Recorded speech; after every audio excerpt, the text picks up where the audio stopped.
diskriminator model eh, diskriminator model itu akan mengklasifikasikan, membedakan apakah ini data fake, data palsu, atau data real gitu. Nah, pada akhirnya si diskriminator itu pada akhirnya tidak bisa membedakan itu apakah data yang dimasukkan ke dia, yang dikirimkan ke dia itu data palsu atau tidak, karena si generated ini mampu beradaptasi dengan error atau juga kesalahan yang dia buat, sehingga pada akhirnya dia mampu belajar tentang suatu uh,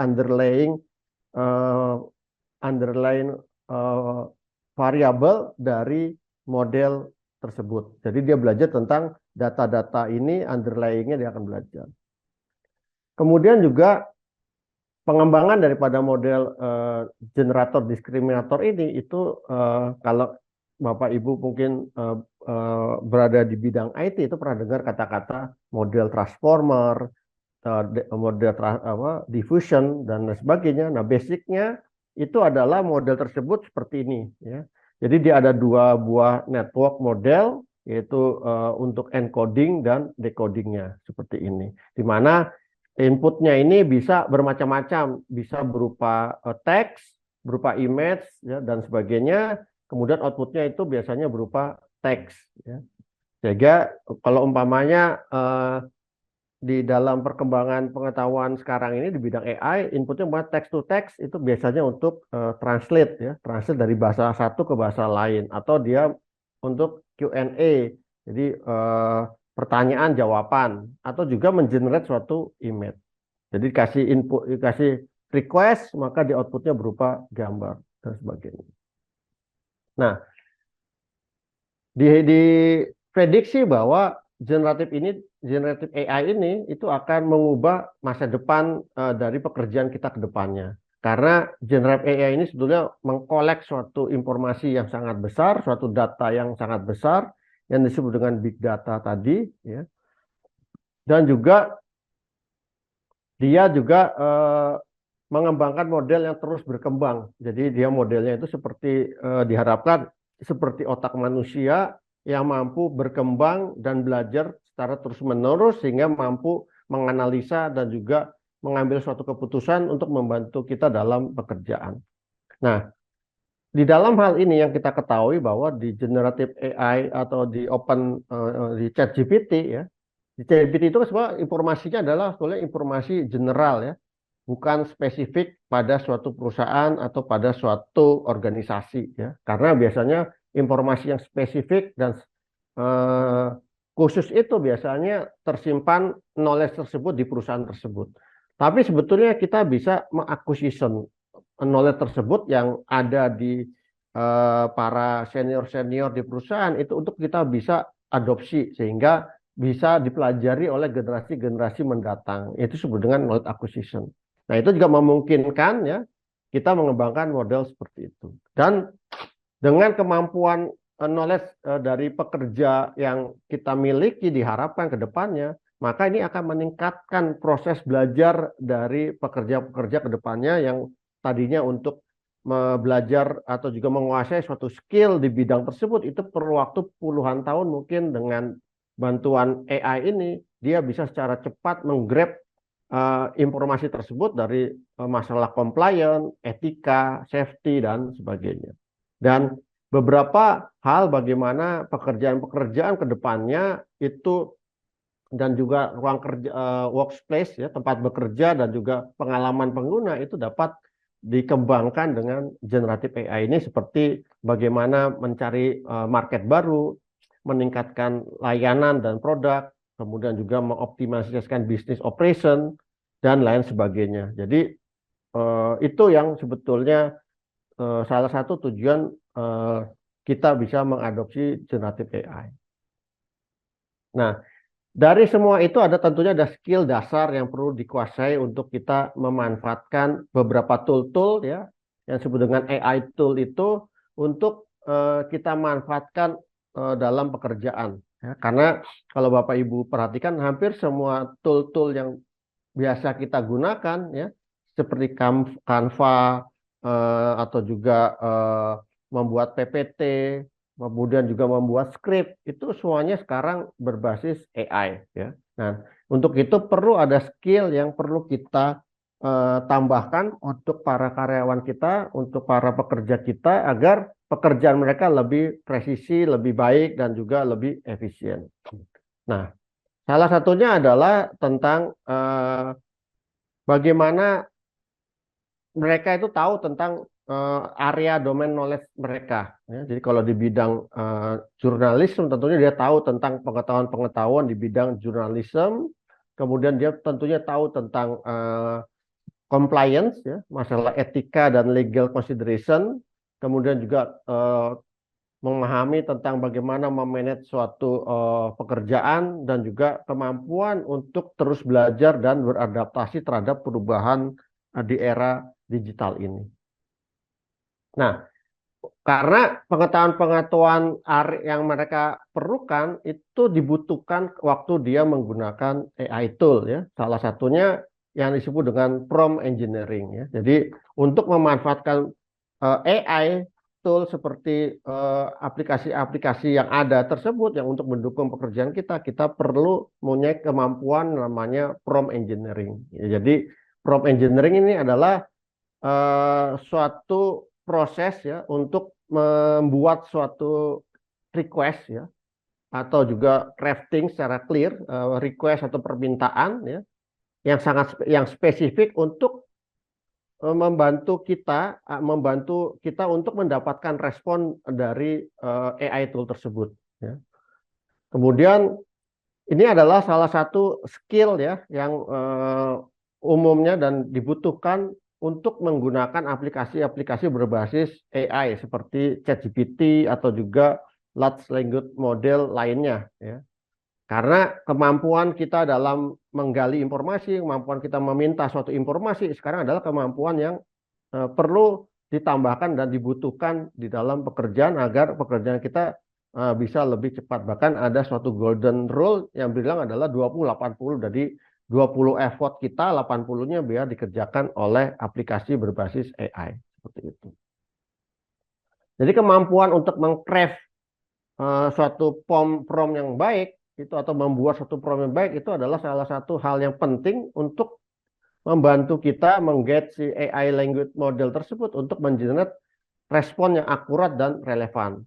Di sini adalah beberapa tips bagaimana kita secara baik bisa mengcraft efektif prompt tersebut, yaitu mengidentifikasikan tujuan dari kita membuat prompt. Jadi di sini kita perlu di awal memperkenalkan diri kita siapa dan sebagainya. Nanti saya akan kasih beberapa clue ya bagaimana membuat suatu prompt berdasarkan tujuan kita ingin mendapatkan informasi dari aplikasi AI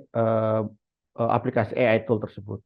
Kemudian juga kita tahu siapa yang akan audiensnya yang dari request tersebut kita akan tujukan ke siapa. Umpamanya kalau untuk marketing berarti targetnya ke siapa dan sebagainya. Atau juga kalau untuk berita itu untuk di jam berapa umpamanya. Berarti kan target audiensnya harus paham. Kemudian juga menggunakan bahasa yang jelas ya. Jadi gunakan bahasa yang jelas untuk meminta prompt tersebut yang mudah dipahami dan diikuti ya.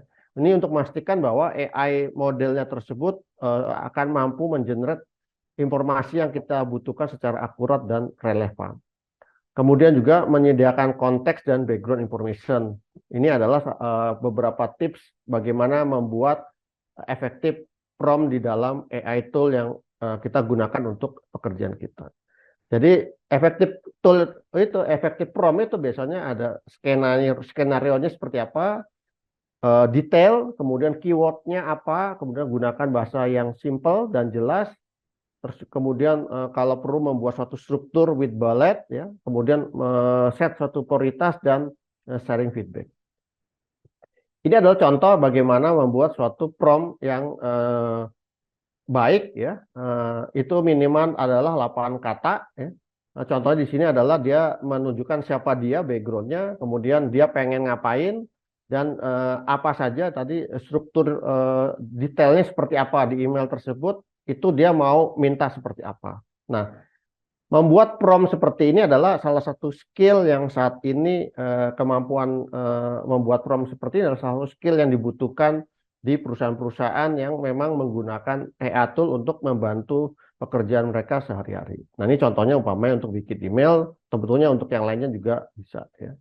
Nah, aplikasi penggunaan aplikasi skill dari prompt engineering itu dapat digunakan untuk bikin kode ya. Sekarang jadi programmer itu tidak terlalu susah karena kita dibantu oleh coding ya seperti ini. Mungkin saya sharing ya. Bagaimana dengan code kita juga pakai prompt ya untuk mengenerate suatu kode di sini. Ya.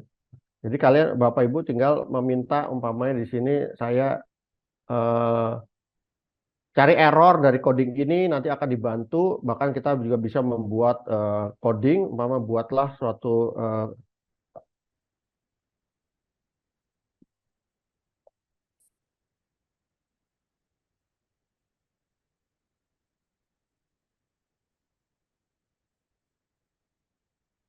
umpamanya saya ingin membuat suatu coding di Python untuk menampilkan eh, data tentang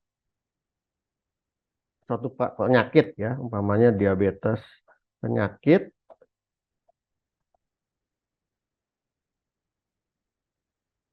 gitu. Maka dia dia dia akan mengenerate data tersebut, mengenerate dia memahami konteks kita, kemudian dia membuat codingnya seperti ini. Sehingga di sini nanti kita secara cepat bisa menganalisa apakah coding ini sudah benar, apa yang perlu kita perbaiki dan sebagainya. Sehingga ini mempercepat proses dalam pembuatan aplikasi. Untuk medical diagnosis juga harusnya kalau informasi tersebut tersedia di perusahaan itu kita juga bisa mengembangkan suatu model generative AI itu untuk perusahaan tersebut untuk membantu memahami diagnosa dari suatu penyakit seperti hasil ronsen, hasil lab dan sebagainya. Termasuk juga untuk konten kreasi ya, untuk konten kreator. Nah, di sini Bapak Ibu mungkin sudah pernah lihat beberapa tool-tool yang bisa digunakan oleh jurnalisme ya atau juga konten kreator ya. Jadi karena berkembangnya meningkatnya AI tool ya di mana AI content tool ini mampu untuk secara otomatis membuat tulisan eh, berdiskusi ya, membuat summary session bahkan juga dari hasil wawancara itu daripada kita dengarkan ulang, mungkin kita tinggal masukkan ke AI tool itu kemudian kita minta agar summary daripada diskusi tadi yang ada di video ini atau rekaman ini apa itu bisa langsung keluar. Jadi tool-tool tersebut biasanya menggunakan tadi LLM, Large Language Model ya, atau juga teknologi yang mirip untuk menganalisa data dan menghasilkan konten tertulis seperti yang diminta. Kemudian juga dengan AI tool ini tidak hanya untuk mengirit waktu atau juga saving waktu kita dalam pekerjaan yang berulang, tetapi juga meningkatkan akurasi, scalability, dan efisiensi. Mereka dapat menganalisa suatu data yang sangat besar dalam waktu yang singkat, ya, akurat, summary suatu complex information, dan bahkan mungkin mentranslate artikel itu ke dalam bahasa yang berbeda. Dengan kelebihan daripada AI teknologi ini, maka diharapkan kita bekerja itu lebih baik, lebih presisi, dan mengurangi error. Jadi secara overall, meningkatnya penggunaan AI tool, AI content tool ini di dalam jurnalisme itu telah mengisi kebutuhan dalam hal produksi dan juga konsumsi berita-berita dengan waktu yang sangat cepat. Tetapi tentunya kita juga tetap harus menyadari bahwa sesuatu itu tentu ada suatu resikonya ya. Kita pergi jalan keluar itu ada resikonya, kita menggunakan pisau ada resikonya, penggunaan teknologi juga ada resikonya dan kita harus tahu dan mengukur potensial resiko tersebut dan juga tantangan-tantangan yang berhubungan penggunaan tool tersebut. Yang perlu kita garis bawahi itu adalah masalah tanggung jawab dalam implementasi dan juga consideration tentang etika. Ya. Nah, ini secara general keuntungan penggunaan AI tool itu di dalam jurnalisme adalah tentunya untuk scalability, ya, meningkatkan lebih banyak lagi konten yang kita bisa hasilkan lebih efisien dan tentunya diharapkan lebih akurat konten-konten yang kita hasilkan.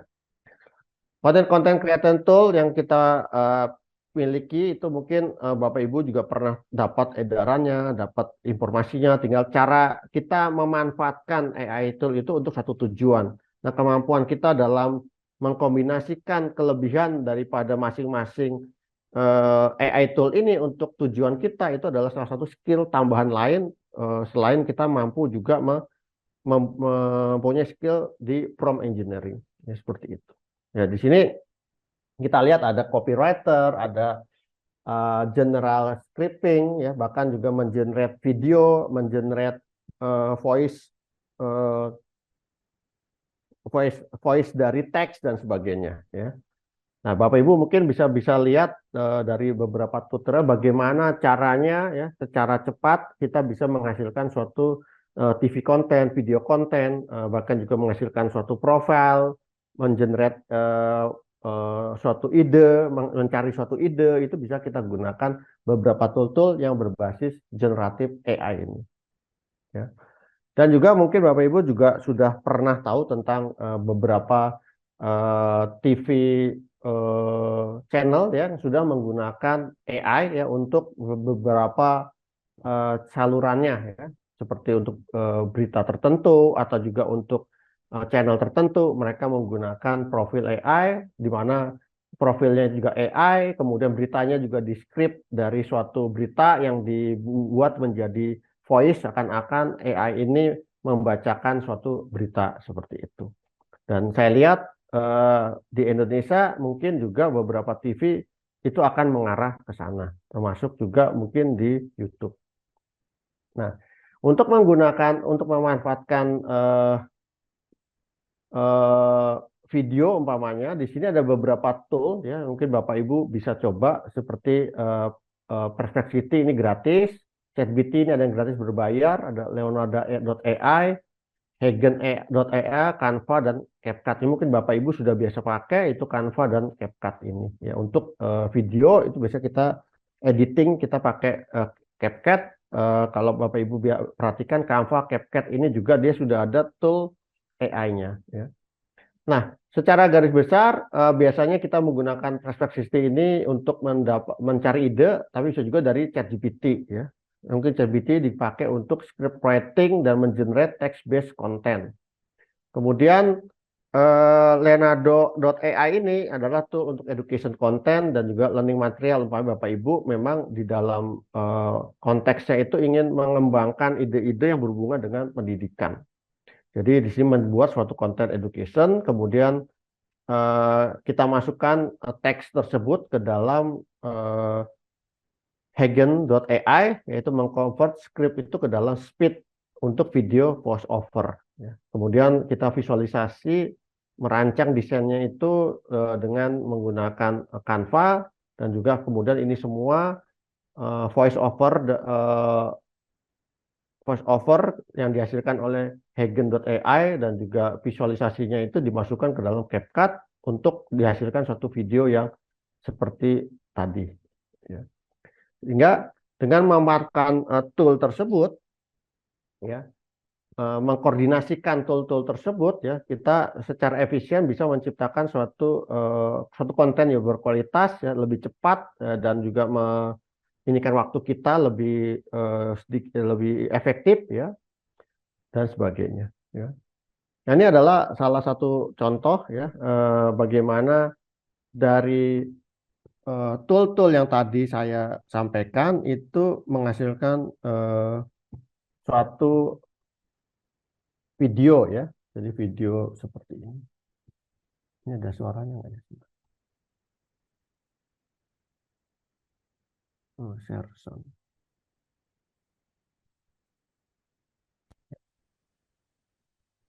Oke.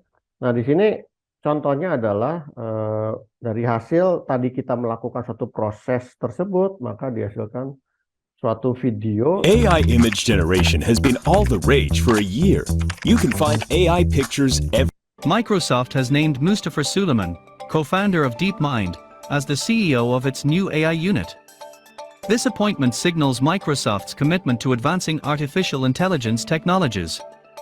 Suleiman's expertise and experience in AI development, particularly from his time at DeepMind, a prominent AI research lab, position him well to lead Microsoft's AI initiatives. This decision underscores Microsoft's focus on innovation and leadership in the rapidly evolving field of artificial intelligence. Stay tuned for further updates on how this appointment will shape Microsoft's AI strategies and Nah, itu adalah contoh ya bagaimana hasil dari eh, kita memanfaatkan AI tool untuk membuat suatu berita, breaking news dari suatu teks atau mungkin dapat SMS atau dapat teks dari teman jurnalisme yang ada di lapangan, kita secara cepat bisa mengenerate suatu video di TV atau di YouTube seperti itu. Kemudian apa sih masa depan daripada GM ini, generative model ya? Generative model ini di journalism yaitu mungkin tadi yang saya sempat jelaskan bahwa ini adalah bagaimana dengan kita menggunakan AI tool seperti ChatGPT, kita bisa membuat suatu konten ya, membuat suatu profile ya. Jadi profile ini bukan saya yang buat, tapi yang membuat generative AI. Saya memasukkan sintak atau prompt seperti ini ya, maka muncul profil dari presenternya ya, dari presenternya yang di-create oleh generative AI. Nanti Bapak Ibu mungkin bisa berkreasi juga bagaimana mengenerate suatu profil itu nanti menjadi anchor news dari suatu berita. Dan di sini kita juga tahu bahwa di suatu media TV nasional itu juga sudah ada yang memanfaatkan ini untuk membawakan berita ya. Nah, ini contohnya tadi saya coba ya membuat suatu profil dari pembawa berita dari DAI TV ya. Saya nggak tahu ini benar apa tidak, tetapi saya membuat profil ini adalah dari profil apa yang saya ketikkan atau saya minta request ke ChatGPT ya. Di sini nanti menghasilkan suatu profil, ini juga menghasilkan suatu profil seperti ini. Nanti Bapak Ibu bisa berkreasi makin detail, Bapak Ibu memasukkan suatu prompt, maka informasinya yang dihasilkan oleh generative AI ini juga makin sesuai. Dan kita mungkin tidak bisa sekali ya, kita perlu latihan dan tahu karakternya bagaimana memasukkan suatu prompt ini agar mendapatkan hasil yang kita inginkan. Seperti itu. Dan juga mungkin Bapak Ibu sudah pernah tahu tentang bagaimana kedepannya kalau sebelumnya untuk menghasilkan suatu video kita perlu beberapa tool ya, dari scripting sampai menjadi video itu kita perlu beberapa tahapan. Saat ini di algoritma yang sekarang itu ada suatu teknologi atau suatu algoritma yang disebut dengan diffusion model ya, yaitu itunya adalah Sora ya. Sebentar.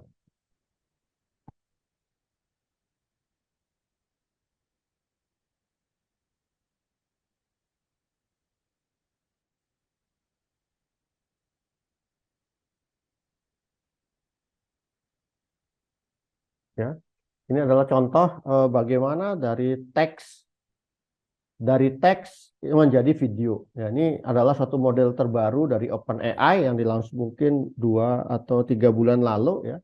Belum diinikan secara publik ya, tetapi cepat lambat model ini uh, akan di launch untuk publik dan mungkin nanti akan muncul banyak aplikasi-aplikasi yang berbasis text to video. Ya, ini salah satu contoh ya bagaimana dari prompt yang dimasukkan itu menghasilkan suatu video, dan mungkin ini juga bisa dimanfaatkan oleh teman-teman dari jurnalis atau juga TV ya untuk memanfaatkan teknologi ini untuk kebutuhan Bapak Ibu. Ya, di sini ada beberapa dan model ini memang masih under development karena dia juga bisa salah, tetapi ini adalah suatu kemajuan yang sangat baik ya, yang kita bisa manfaatkan untuk pekerjaan kita ke depannya agar lebih efektif, lebih efisien dan lebih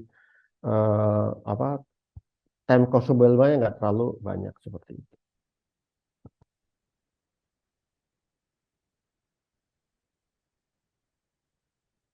Kemudian Jadi beberapa hal yang bisa dilakukan oleh generatif AI ke depan, tentunya bagaimana membuat suatu konten secara otomatis ya, lebih personal, dan kemudian juga bagaimana data-data jurnalisme itu kalau kita kumpulkan itu dapat menganalisa suatu hal yang sebelumnya belum terungkap ya, yang kemudian kita bisa visualisasi untuk mendukung investigasi jurnalisme. Jadi mungkin Bapak Ibu yang bergerak di investigasi jurnalisme, saya bukan orang jurnalisme, tapi mungkin nanti Bapak Ibu bisa sharing tentang bagaimana pekerjaan-pekerjaan di jurnalisme yang mungkin memanfaatkan suatu fakta-fakta yang ditemukan lapangan nanti bisa dibantu oleh AI untuk mensumarisasi atau mendapatkan sesuatu hal yang sebelumnya itu kalau kita analisa secara manual itu sangat susah.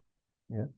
Selain itu juga bagaimana kita melibatkan lebih banyak audiens ya bagi penonton kita, kemudian juga tadi ini sudah investigasi jurnalisme ya untuk mengidentifikasikan suatu pola dan hubungan dari suatu data set yang sangat besar yang mungkin eh, ada link yang tidak nyambung gitu ya. Kalau kita lakukan secara manual, maka dengan bantuan ini kita bisa secara automatically mendapatkan suatu informasi tambahan.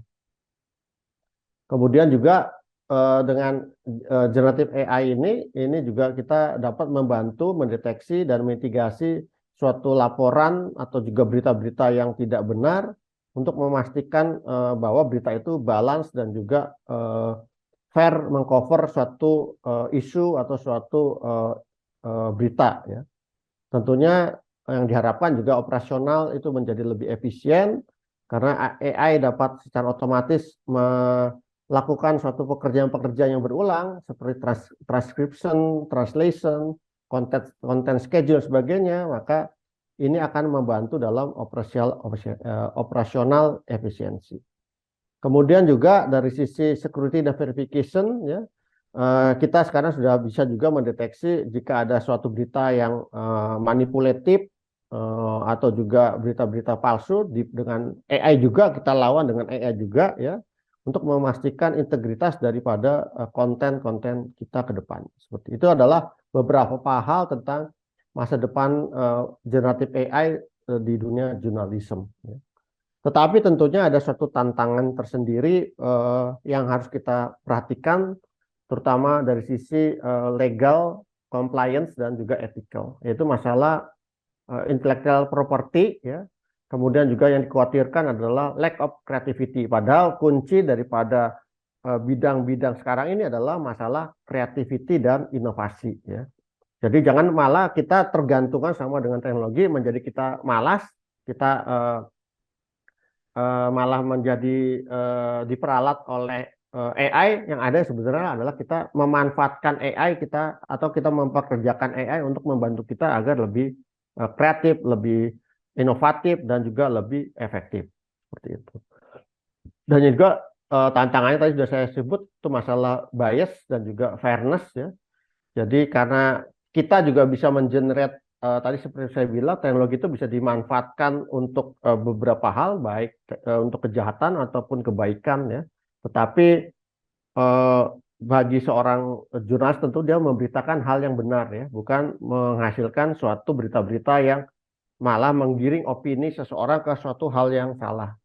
Jadi, sehingga hal-hal seperti kepalsuan atau kebohongan yang diberitakan terus-menerus menjadi suatu kebenaran itu bisa diatasi ya, ada suatu mitigasinya.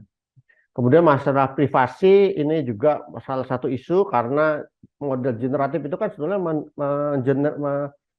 menggunakan data-data dari internet ya, dan kadang tanpa kita sadari ada personal data atau juga data-data personal yang kita upload ke internet, dan itu walaupun beberapa model itu memang sudah ada filternya, tetapi ada kemungkinan bahwa data-data personal itu ikut tergenerate sehingga itu kita bisa terlibat dalam suatu training sehingga nanti bisa menghasilkan data-data personal yang terlibat di dalam training tersebut.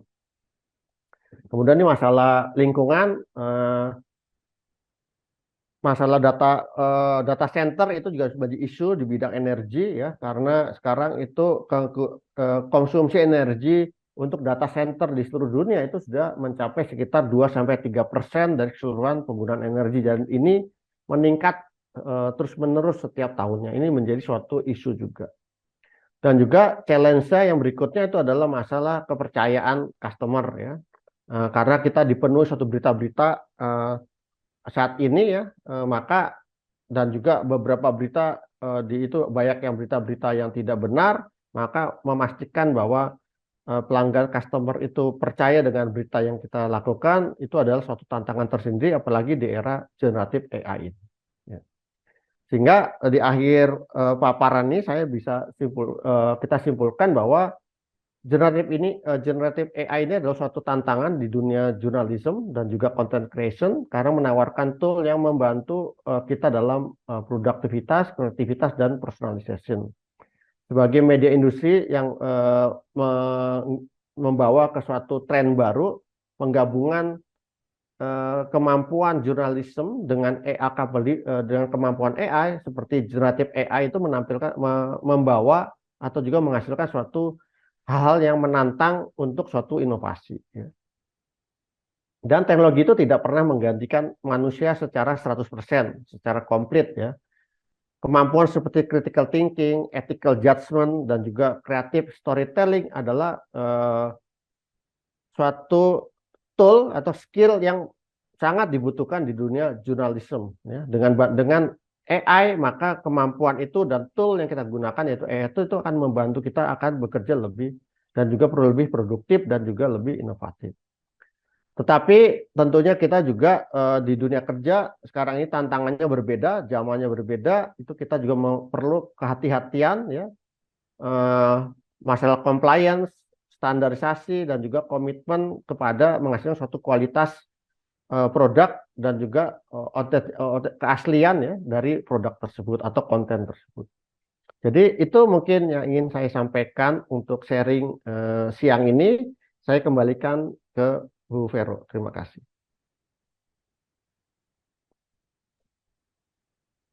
Oke, baik. Terima kasih Pak Handri untuk penyampaian materinya pada siang hari ini.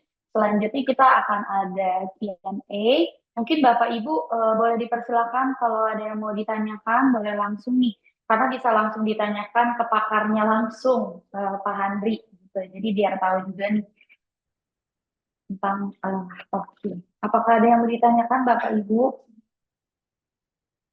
Oh iya, sama saya mau mengingatkan Bapak Ibu boleh mengisi daftar hadir yang ada di kolom chat ya Bapak Ibu semuanya. Apakah ada yang mau ditanyakan? Silahkan. Terima kasih. Saya ada pertanyaan satu, saya dari DAI TV ya. Mungkin beberapa pertanyaan. Terima kasih sekali kepada Profesor. Tadi sudah memberikan penjelasan yang cukup jelas.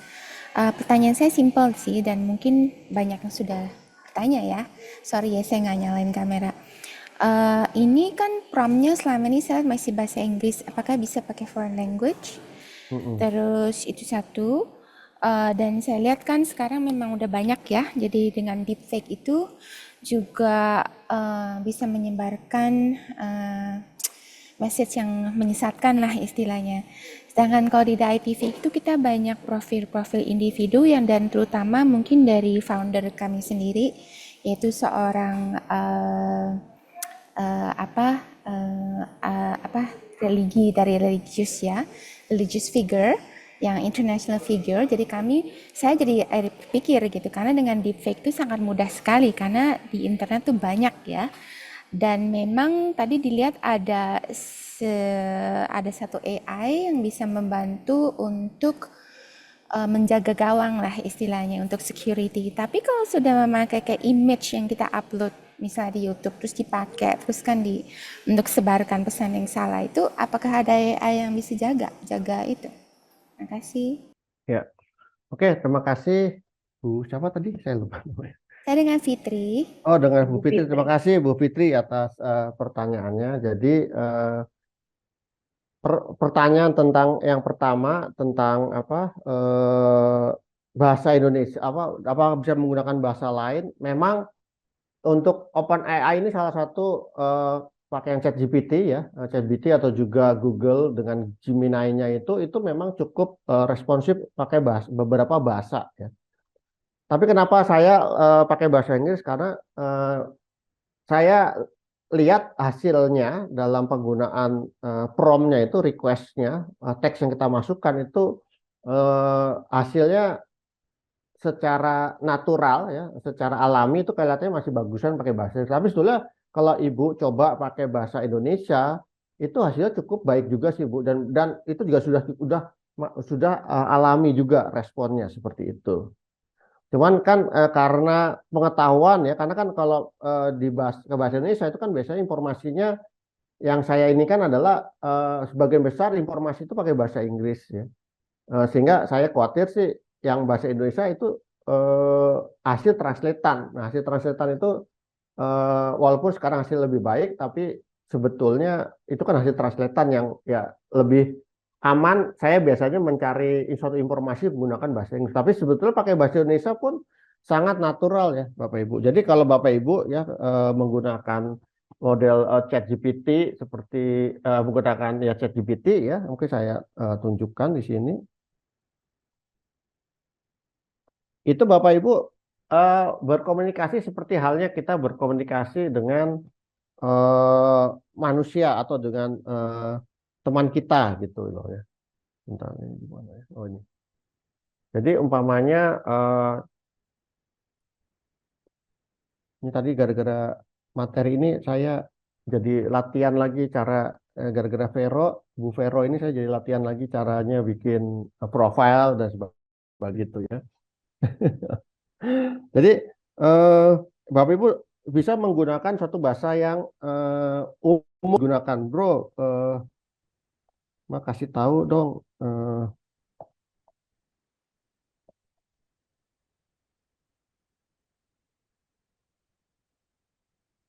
itu dengan kata-kata seperti itu dia juga bisa merespons itu. Itu yang dan kita juga di dalam ini kita juga biasanya juga melatih mahasiswa kita menggunakan bahasa Indonesia untuk meminta suatu informasi bahkan membuat suatu buku untuk membandingkan antara respon yang dihasilkan oleh ChatGPT 4.0 dengan ChatGPT 3.0 untuk suatu topik tertentu seperti itu. Oke. Kemudian yang tadi pertanyaan kedua tentang masalah deepfake itu mungkin memang menjadi tantangan ya Bapak Ibu semua itu seperti sekarang ini ya seperti cyber lah ya. Keamanan data itu juga menjadi satu tantangan. Berita-berita palsu, berita-berita fraud, kebohongan itu juga menjadi suatu tantangan. Nah, di AI itu Bapak Ibu kalau umpamanya Bapak Ibu membuat teks ya umpamanya pakai ChatGPT gitu ya, sorry tadi ChatGPT sudah, pakai ChatGPT, kemudian Bapak Ibu ingin mengecek apakah tulisan itu merupakan hasil dari ChatGPT itu bisa dicek dengan menggunakan Zero GPT Bapak Ibu. Jadi Zero GPT ini adalah suatu konten detektor ya untuk mengecek apakah eh, konten yang di-generate tadi itu merupakan hasil daripada ChatGPT generated AI atau bukan. Umpamanya seperti ini, kita mau ngecek tulisan ini apakah tulisan ini dibuat oleh generative AI atau bukan.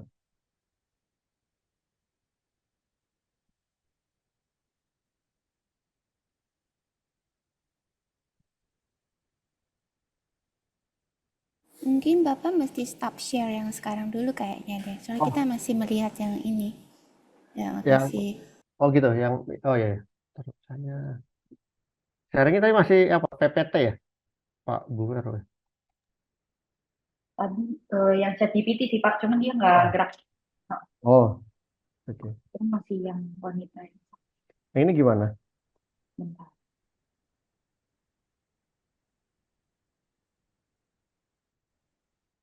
muncul.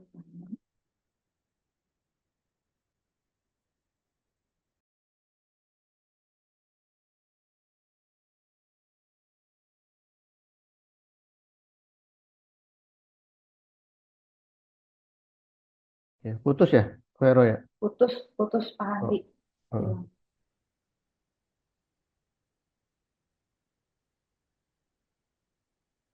Ini sudah Nah, kelihatan. sudah Pak. Nah, eh, ini adalah contoh bagaimana kita tinggal memasukkan teks yang tadi di-generate oleh ChatGPT ya ke dalam sini kita cek gitu.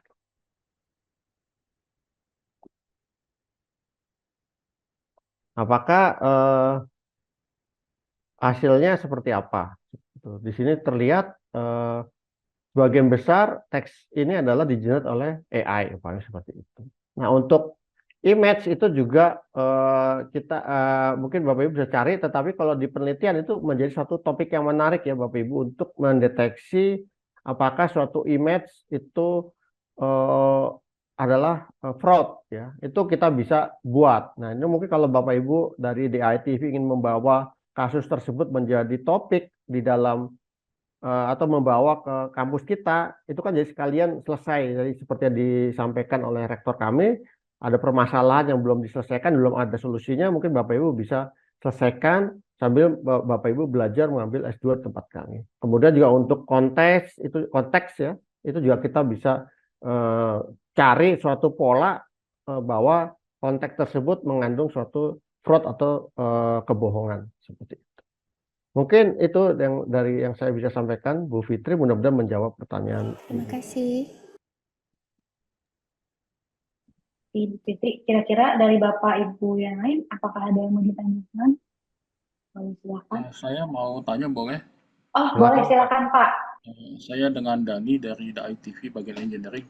Saya ingin Ya, Pak. bertanya kan selama ini kita yang pernah kita lihat kan kayak untuk text to speech itu lebih di bahasa Inggris ya, dia lebih Ya, ya, ya. hasilnya lebih bagus ya. Bagus, betul, betul. Kita kan saya pernah coba untuk membuat text to speech itu di dalam bahasa Indonesia ya, tapi hasilnya kan Mm-mm, betul. bahasanya lebih Nggak tetap alami ya, Pak ya. logatnya ada logat logat bahasa Inggrisnya itu tetap kental gitu. Oh, oh, oh, Pertanyaan oh. saya, bagaimana caranya kita bisa membuat text to speech itu di dalam bahasa Indonesia yang lebih bagus dan yang lebih natural gitu, dan juga memakai kita mungkin bisa memakai suara, meniru Mm, suara dari anggota atau editor kita atau mm, kameramen kita yang suaranya memang kita anggap itu bagus gitu.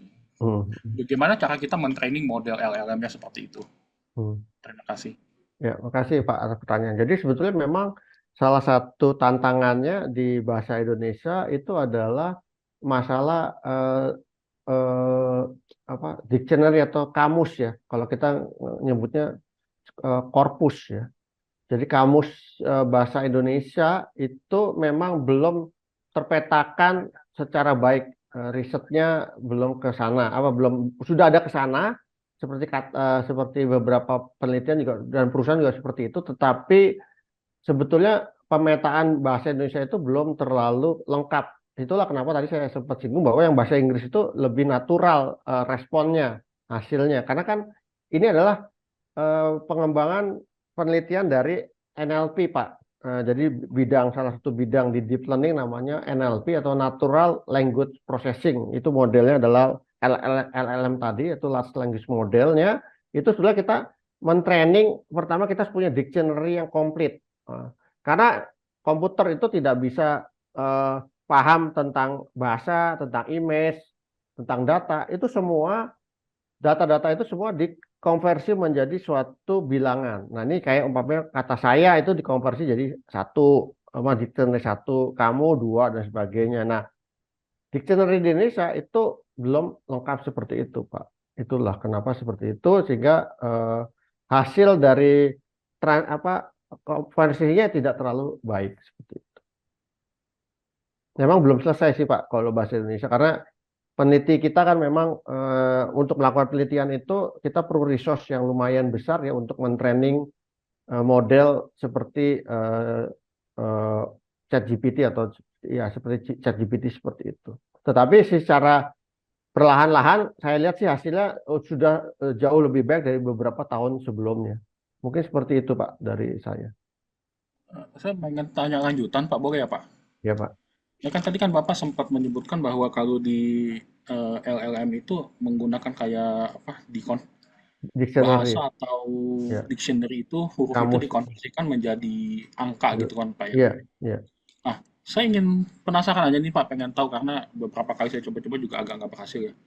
Eh, untuk bahasa Indonesia dan bahasa Inggris itu kan sebenarnya menggunakan alfabet yang sama ya Pak ya, Roman betul, apa A B C D gitu ya. betul. Apakah kita untuk model itu apakah kita tidak bisa menggunakan sistemnya Bahasa Inggris. encoding seperti yang digunakan di bahasa Inggris Pak? Karena kan ABCD-nya sama, nggak ada bukan bukan ada kayak huruf-huruf Latin lain atau karakter Hmm, bahasa hmm, hmm, Mandarin atau karakter hmm, bahasa hmm, apa Jepang gitu Pak ya. hmm, hmm, hmm. Nah, ini adalah salah satu tantangan juga sih Pak. Kita mungkin sama-sama menggunakan alfanumerik ya, seperti ABCD, 1, 2, 3 dan sebagainya dengan bahasa Inggris nggak ada sama. Tapi dari sisi eh gramatikalnya kan berbeda Pak. Umpamanya kalau di Indonesia itu ininya di kanan, ininya di kiri. Apa sih bahasanya? Istilahnya untuk subjek, objek, predikat gitu loh Pak. Masih ingat Ya, mungkin kayak ya. yang MD sama DM gitu Ah, kan ah, yang itu digunakan di kan dari kanan. bahasa Inggris kan berbeda Pak dari sisi itu. Kemudian dari sisi konteks Pak, sebetulnya sebetulnya LLM itu mencoba melihat konteksnya gitu, konteksnya. Nah dari sisi konteks itu bahasa Inggris dan bahasa Indonesia itu kan secara kalimat itu juga berbeda dalam memahami suatu arti dari suatu kalimat gitu. Nah itu sebetulnya memang itu tantangan, tapi kalau Bapak lihat hasil dari translate dan translate atau juga hasil dari translatan sih ya, atau juga hasil dari eh, pemahaman suatu model terhadap apa yang kita bicarakan, umpamanya seperti Bapak menggunakan Google Translate, itu kan dia bisa me- mengkonversi dari bahasa Indonesia ke bahasa lain ya dengan Google Translate itu salah satunya seperti itu. Nah, tetapi memang ada beberapa hal yang kalau Bapak coba masih ada kesalahan dibanding kalau dia pakai bahasa Inggris. Karena memang secara konteks, gramatikal, itu memang perlu suatu lanjutan penelitian yang lebih dalam. Bahkan kalau Bapak lihat di model itu ada yang memang kita menggunakan melakukan modifikasi atau melakukan suatu pengembangan dari model bahasa Inggris yang tadinya di training pakai bahasa Inggris menjadi versi bahasa Indonesia. Itu namanya BERT, Pak. BERT itu adalah satu model bahasa ya. Nah, di bahasa itu jadi Indobird, Pak. Jadi itu adalah model LLM yang di training menggunakan bahasa Indonesia. Gitu, Pak. Ya, eh, jelas ya suara saya, Vero ya. Ya. Mungkin ada pertanyaan lain, Pak. Silakan, Pak. Bapak Ibu mungkin silakan. Ada lagi, Bapak Ibu, pertanyaannya? Boleh tambah satu pertanyaan lagi? Boleh Bu Soalnya Fitri, penasaran. silakan. Iya, boleh Bu. Tadi kan mengenai prompt ya. Saya Mm-mm. ngerti kalau prompt itu kan pinter-pinternya kita detail, bisa pakai bullet points itu semua. Ya, Tetapi namanya kita ngomong aja deh di satu perusahaan kita bisa ada ratusan orang. Saya memasukkan prompt di sini, terus udah gitu di seberang sana ada orang juga memasukkan prompt ya, yang kira-kira mungkin mirip-mirip karena kita ya, sedang membuat satu program yang sama ya, sebenarnya. ya, Nah, ini dalam satu konteks satu perusahaan aja loh ya. Nah, ya. itu pada saat prompt kita misalnya mirip-mirip, pas keluarnya itu ada sesuatu elemen dari image atau audio atau teks ada yang mirip nggak? Karena kalau ada yang mirip bisa ini yang saya pikirkan apakah nantinya bisa ada problem copyright. Istilahnya saya di sini ada prompt seperti ABCD, Trans TV juga dia juga masukin ABCD Mm-mm, gitu ya. mm-mm, Keluar mm-mm, backgroundnya sama, ntar ininya sama. Nah ini kan urusan copyright nantinya. Oh mm-mm, ini mm-mm, siapa mm-mm. niru siapa gitu. Kira-kira Mm. bagaimana ya kalau menurut Profesor? Terima kasih. Kalau kalau image, teks atau juga respon yang di generate sama AI nggak ada copyrightnya kan, Bu? Nggak, Ah, kita nggak boleh menghakikan ke apa hasilnya. Tapi kalau promnya boleh. Tapi kalau saya tahu promnya boleh ya. Promnya mungkin boleh. Tapi hasil daripada responnya generatif AI itu tidak ada copyrightnya, Bu. Jadi Ibu bisa bertanya saja ke ChatGPT. Mau pertanyaannya gimana, Bu? Kita coba. Kita coba ya sebentar.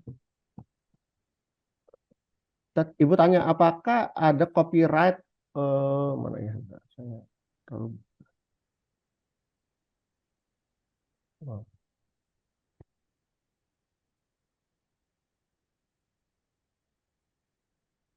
Nah, ini mungkin Ibu bisa bertanya di sini, apakah hasil dari eh,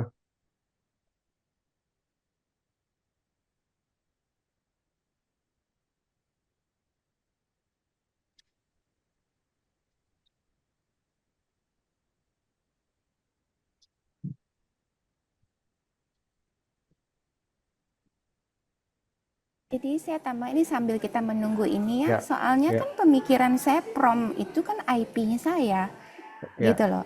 Ya kan, ya, itu kan hasil hmm, kreativitas pertanyaan saya, pemikiran hmm, saya mau hmm, kursinya sofanya biru, hmm, backgroundnya merah gitu ya. hmm, hmm, Nah, maksudnya ya mungkin ya lebih terlalu detail, cuman ini kan namanya antisipasi ya. ya, Sekarang sih mungkin memang belum ada ya, cuman nanti hmm, namanya manusia dipinter-pinter, oh itu copyright saya. ya, ya, ya, bisa, bisa Bu. Jadi benar kalau saya tadi kan bicara respon ya. Jadi hasil ChatGPT itu tidak memilih hak cipta. Eh, karena itu dihasilkan oleh modern ini dan ini tidak bisa didaftarkan gitu Bu sebagai copyright karena ini Oke, adalah image-nya juga dihasilkan juga tidak bisa didaftar. Tetapi kalau prompt yang kita create sendiri, yang kita itu merasa apa hasil karya kita itu bisa Pak Bu. Tetapi masalahnya Ibu memasukkan prompt yang sama itu hasilnya bisa berbeda Bu. Karena kan nggak mungkin kalau memang dia persis bersama promptnya, ya itu udah otomatis itu pasti nyalin sih Bu gitu. oke, ngerti, Ya, makasih. ya, ya. Ada pertanyaan lain mungkin? Atau ada dari Vero mau menambahkan informasinya mungkin? Oke, dari Bapak Ibu, apakah ada lagi yang ditanyakan? Sudah cukup pertanyaannya? Oke, kalau sudah tidak ada, terima kasih Pak Handi sudah Hmm, membawakan materi pada hari ini. Semoga informasi hari ini bisa membantu Bapak Ibu semua.